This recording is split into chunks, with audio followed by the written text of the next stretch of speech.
오늘은 추수감사절입니다. 우리 나라에서 대부분 교회들이 11월 셋째 주일을 추수감사절로 지냅니다. 근데 원래 이 추수감사절의 유래는 우리나라가 아니라 이제 미국이죠. 옛날에 영국에 국교가 성공회였습니다. 자, 그러다 보니까 성공회는 온갖 혜택을 다 주는데 성공회 이외의 종교들, 특별히 우리 장로교인 청교도라든지 또는 침례교라든지 이런 개신교에는 차별과 또 박해가 있었습니다. 그래서 이런 개신교도들이 종교의 자유를 찾아서 대서양 바다를 건너서 신대륙인 아메리카로 많이 갔습니다. 그 중에 하나가 이제 메이플라워라고 하는 배였죠. 긴 항해 끝에 마침내 1620년 경에 이제 신대륙에 도착을 하고 그 청교도들이 뉴 잉글랜드라고 하는 곳에 이제 정착을 했어요. 그리고 이제 그들이 농사를 지었습니다. 그래서 처음 추수를 하고는 하나님 앞에 감사의 예배를 드리고 축제를 가졌습니다. 이것이 추수감사절의 유래가 되었습니다. 근데 우리가 그 당시를 좀 더 자세히 들여다보면요, 사실 감사보다는 감사하지 못할 것이 훨씬 많았어요. 신대륙에 갈 때 그들은 마치 젖과 꿀이 흐르는 가나안으로 가는 기대와 환상을 가졌지만 그들을 기다린 것은 수많은 역경과 희생이었습니다. 그들 중에는 뭐 배가 파손돼 가지고 대서양에 수장된 사람도 많이 있었습니다. 무사히 도착을 했다고 해도 무슨 먹을 것이 남아 있었겠어요. 자, 메이플라워 같은 경우에 미국에 도착했을 때 100명 정도가 도착을 했다 그래요. 그런데 1년도 지나지 않아서 반이 죽었다고 했습니다. 가족 중에 반이 죽은 것입니다. 뭐 아마도 어린 자녀가 죽고 또 늙은 부모님이 죽고 또 심지어 배우자가 죽었겠죠. 뭐 얼마나 견디기 힘들었겠습니까? 그나마 그곳의 원주민들이 이제 밭에 뿌릴 그 씨 종자를 나눠주고 농사 기법을 가르쳐주지 않았으면은 모두가 다 죽었을 것입니다. 그들이 겪었어야 할 그 고통스러운 첫 해를 우리가 상상할 수 있잖아요. 자, 그런데 이 모든 것에도 불구하고 그들로 하여금 감사할 수 있게 한 것이 무엇이었을까? 그들이 손에 잡은 추수가 아닙니다. 곡식이 아닙니다. 그들로 하여금 감사할 수 있게 한 것은 바로 그들의 신앙이었습니다. 신앙. 그들은 그 신앙을 가장 소중히 여겼기 때문에 어떤 희생을 치르고라도 마음껏 신앙생활을 할 수 있는 신앙의 자유를 찾아서 나섰고 그 신앙이 있었기 때문에 자신들에게 일어난 모든 일들에도 불구하고 그것을 은혜로 해석하고 감사할 수 있었던 것입니다. 그렇습니다. 여러분, 신앙이 없으면은 우리가 감사할 수가 없습니다. 왜냐하면 우리의 인생 여정이 이루어지는 곳이 젖과 꿀이 흐르는 가나안이 아니고 정말 척박한 땅 광야이기 때문이에요. 형통과 풍요보다는 도리어 고난과 시련이 더 많은 세상 속에서 우리가 살아가고 있습니다. 그러나 믿음은 이 모든 것들을 감사로 보게 만듭니다. 우리 누구나 다 과거가 있잖아요. 지나온 과거 속에 상처도 있고 불행도 있고 원망할 대상도 있어요. 그런데 그것을 도리어 은혜로 고백하게 만듭니다. 그리고 지금 여전히 해결되지 않은 문제들이 있고 답답한 현실인데 그것도 역시 은혜로 고백하게 만듭니다. 나아가 미래에 예고된 고난조차도 은혜로 감사하게 합니다. 무엇이? 믿음이 그것을 가능하게 해준다 이거죠. 무엇을 믿는 것입니까? 나를 향한 하나님의 변치 않는 사랑의 은혜, 그리고 그 사랑의 하나님이 주도권을 가지고 나의 삶을 인도하신다는 것을 믿는 것입니다. 그것이 과거와 현재와 미래에 복잡 다단하고 들쑥날쑥하고 행불행이 겹쳐 보이는 나의 삶을 해석하는 열쇠예요. 이 믿음의 열쇠를 갖고 있지 못한 사람은요, 선별적으로만 감사하게 됩니다. 좋은 것, 잘된 것, 이것만 감사할 줄 알아요. 누구나 감사할 수 있는 그런 것만 가지고 감사하게 됩니다. 그러면은 감사할 줄 모르는 사람이 됩니다. 왜냐하면 세상에는요, 감사할 수 없는 일들이 훨씬 많기 때문이에요. 그러나 이 믿음의 열쇠를 가진 사람도 어떻습니까? 범사에 감사하게 됩니다. 장미꽃도 감사하지만 장미꽃에 있는 가시도 감사하게 돼요. 성공뿐만이 아니라 실패도 감사하게 됩니다. 즐겁고 형통했던 순간뿐만이 아니라 슬프고 고통스러운 순간조차 감사하게 되고, 특별한 것뿐만이 아니라 평범한 것조차 감사하게 됩니다. 사랑하는 성도 여러분, 우리의 인생을 우리가 끌고 간다고 생각해서는 안 됩니다. 물론 그렇게 생각이 들겠죠. 내가 결정하고 내가 판단하고 그렇게 해서 내가 내 인생을 끌고 간다고 생각하기 쉽겠죠. 그런데 우리가 만일 내 인생을 내가 끌고 간다고 믿는다면 우리는 우리도 모르게 자기 스스로 자만과 회한과 자책과 원망, 그리고 미래에 대한 두려움에 사로잡히게 될 것입니다. 그러나 여러분의 인생을 끌고 가는 분이 계십니다. 그는 자비와 긍휼과 권능의 주님이십니다. 그가 내 인생의 목자라고 믿게 되면은, 내 인생은 나의 목자에서 이끌려간다고 믿게 되면은, 그가 이끌고 가시는 인생 여정의 모든 것이 그 어느 것 하나 버릴 것이 없는 은혜이고 감사이고 소망이 될 것입니다. 그러므로 여러분, 오늘 우리가 이 믿음을 다시 붙잡읍시다. 우리 인생이 주님의 손에 있다고 하는 분명한 사실이에요.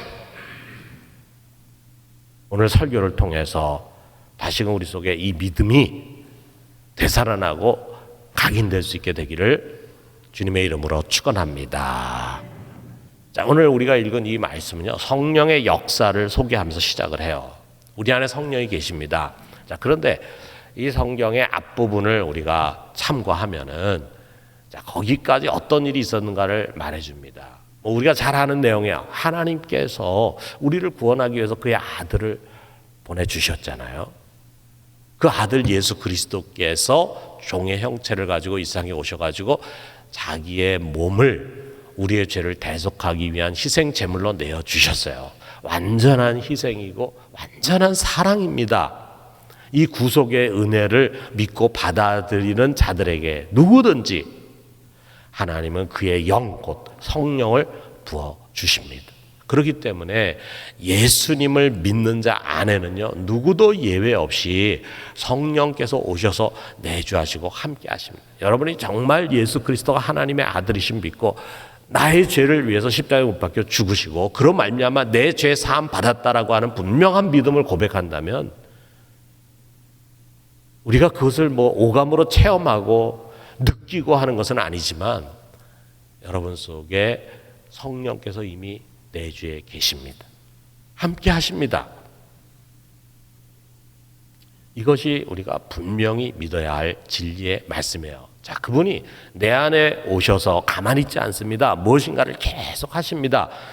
그분이 하는 중요한 일이 뭐냐 하면 우리를 돕는 일이에요. 그래서 그분의 별명이 보혜사, 보혜사의 가장 중요한 뜻은 헬퍼, 돕는 이라고 하는 뜻이에요. 무엇을 돕는가? 자, 오늘 여기 26장 상반절에 보니 26절 상반절 보니까 이와 같이 성령도 우리의 연약함을 도우시나니 그랬어요. 여기에 우리를 가르치는 그런 단어가 나오는데 그 뭐냐면 연약함입니다. 우리의 연약함. 이 세상을 살아가고 있는 우리 그리스도인들은 어떤 인간들인가? 강한 자가 아닙니다. 우리는 누구나 다 연약한 자입니다. 그래서 어떤 사람은 그런 얘기를 했어요. 연약함은 우리 그리스도인들의 직업이다. 그렇게 얘기를 했어요. 우리는 누구나 할 것 없이 다 연약에 휩싸여 있는 연약한 자들입니다. 여러분 연약함 그러면 제일 먼저 떠오르는 게 뭡니까? 참 쉽게 지치는 우리들의 몸이죠. 병도 쉽게 들잖아요. 그래서 아픈 것도 많습니다. 나이가 들면은 뭐 머리끝부터 발끝까지 아프지 않은 것이 없어요. 왜 이렇게 약한지 몰라요.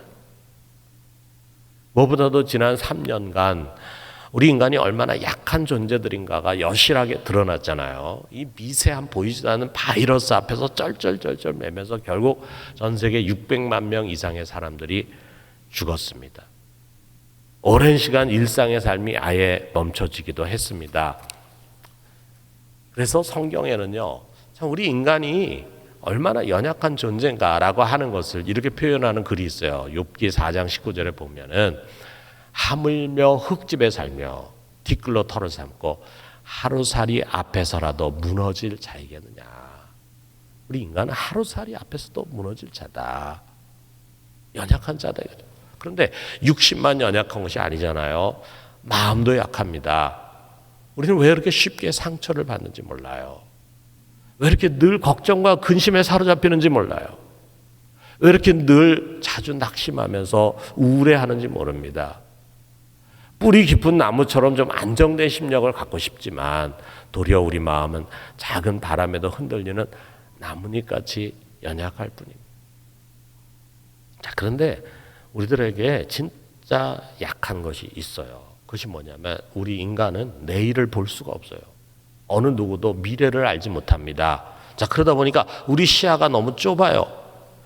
어디로 가야 할지, 어떤 선택을 해야 할지 잘 모릅니다. 과연 이 길이 행복으로 가는 길인지 아니면 불행으로 가는 길인지, 내가 이 사람 만나서 지금 결혼을 앞두고 있는데 과연 이 사람과 함께 결혼하는 것이 나에게 행복이 되는 건지 아니면 불행이 되는 건지 우리가 알 수가 없잖아요.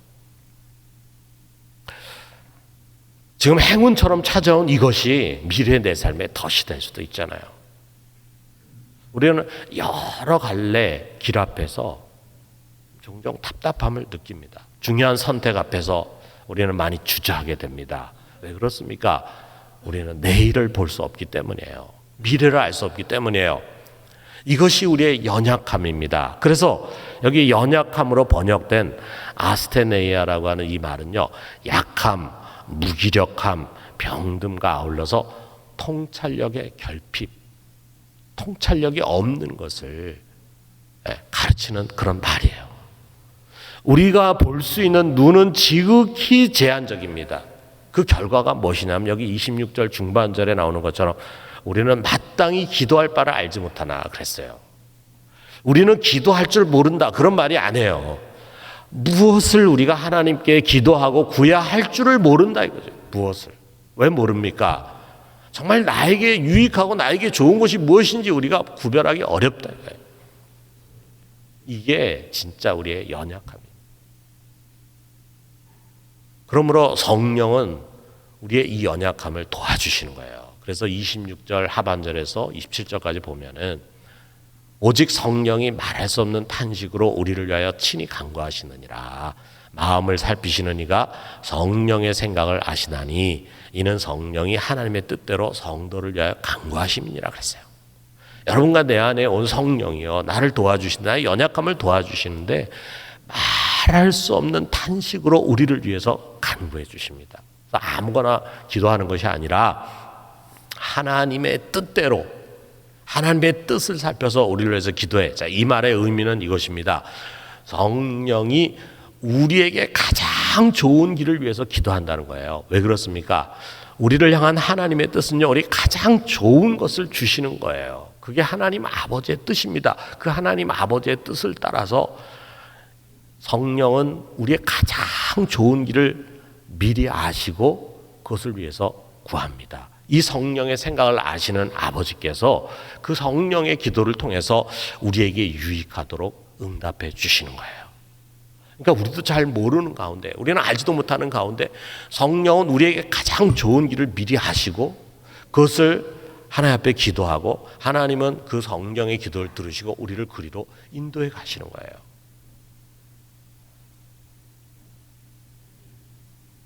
여러분, 우리가 이 로마서 8장 전체를 근거해서 생각해 보면은요, 이런 거예요. 우리에게 완전한 십자가의 사랑을 보여주시고 죽고 부활하고 승천하신 예수님이 지금 하나님 우편에 계시잖아요. 거기서 그분이 뭘 하냐면 우리를 위해서 간구하신다 그랬어요.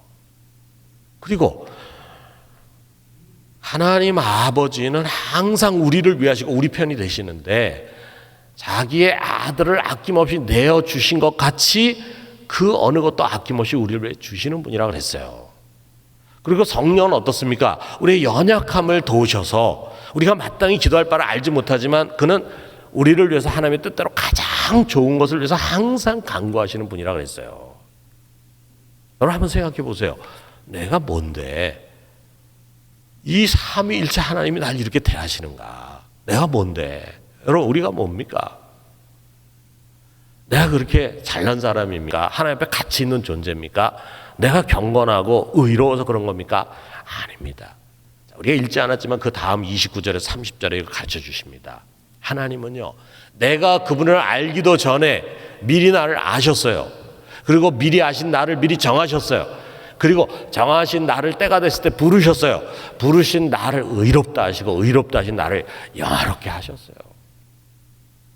우리 한 사람 한 사람이 하나님께 그렇게 대우를 받는 존재, 하나님 앞에 그렇게 소중한 존재입니다. 그렇기 때문에 그의 뜻대로 부르심을 입은 우리 그리스도인들의 소중한 인생은요, 바로 이 삼위일체 하나님의 손에 놓여져 있습니다. 삼위일체 하나님께서 우리 한 사람 한 사람을 이렇게 소중하게 다루면서 인도하고 있다 이거예요. 그 결과가 무엇입니까? 28절에 나오는 말씀이에요. 우리 같이 한번 읽어봅시다.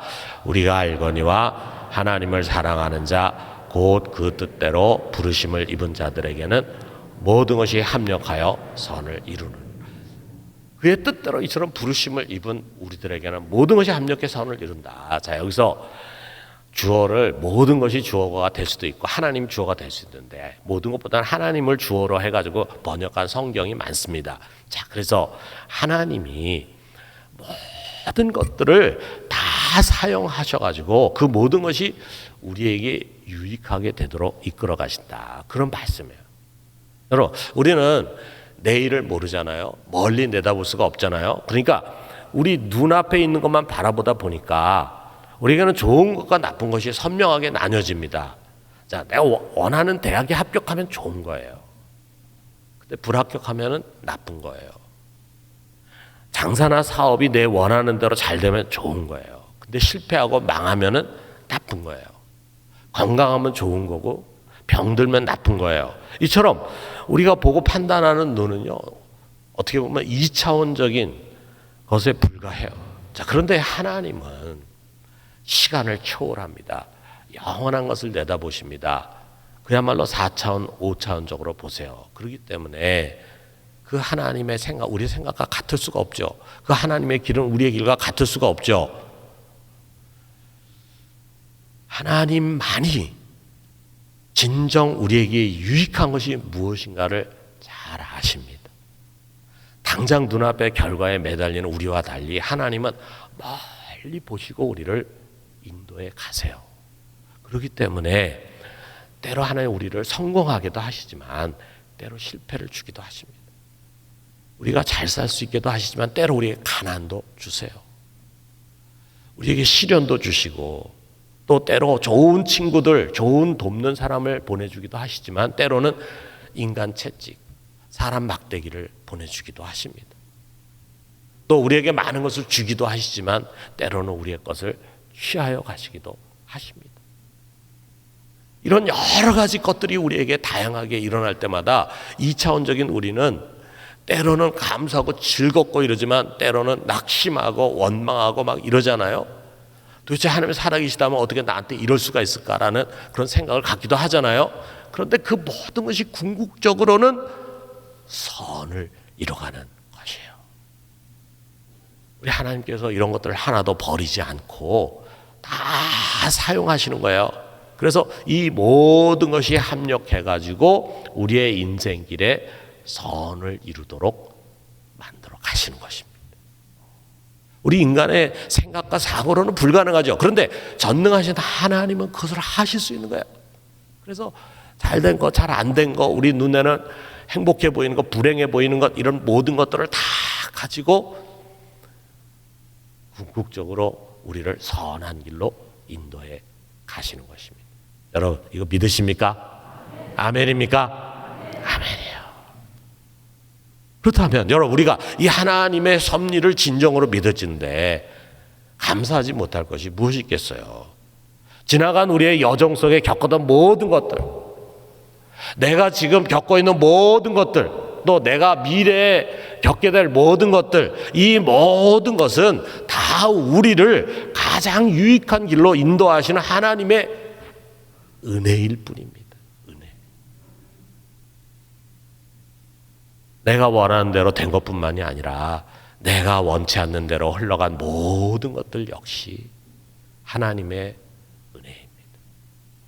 2차원적인 눈으로 보면은 우리에게 이해되지 않을지라도 4차원, 5차원의 눈으로 보시는 하나님의 섭리를 믿는다면 우리는 그것을 감사하게 될 것입니다.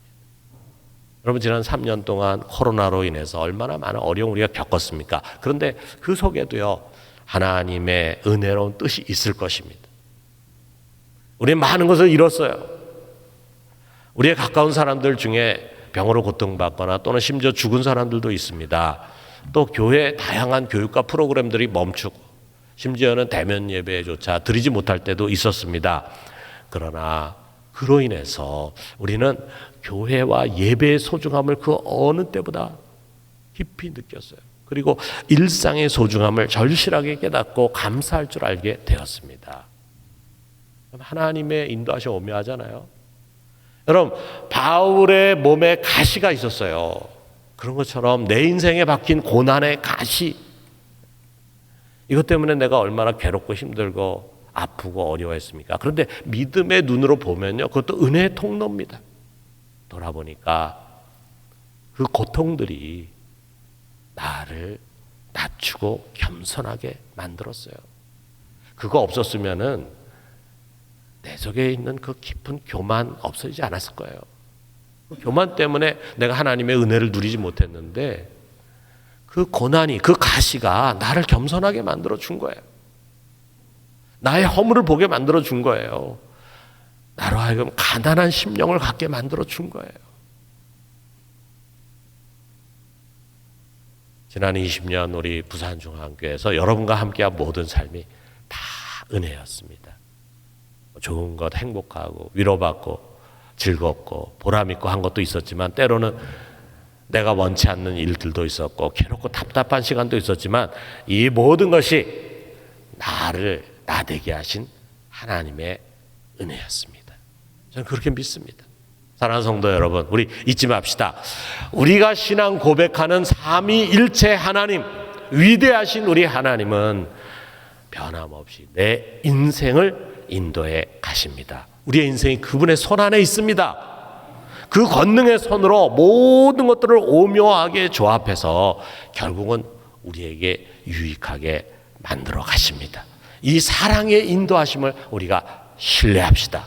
그러므로 사랑의 성도 여러분, 사랑하는 성도 여러분, 지금 여러분이 어떤 상황에 처했든 간에 어떤 어려운 문제와 시련을 안고 있건 간에 여러분은 은혜의 사람이라는 걸 잊어서는 안 됩니다. 왜? 삼일체 하나님이 여러분 사랑하고 있어요. 여러분 인생을 붙들고 있어요. 이 모든 것을 은혜로 고백하면서 무조건 감사하는 우리 모두가 되기를 주님의 이름으로 축원합니다.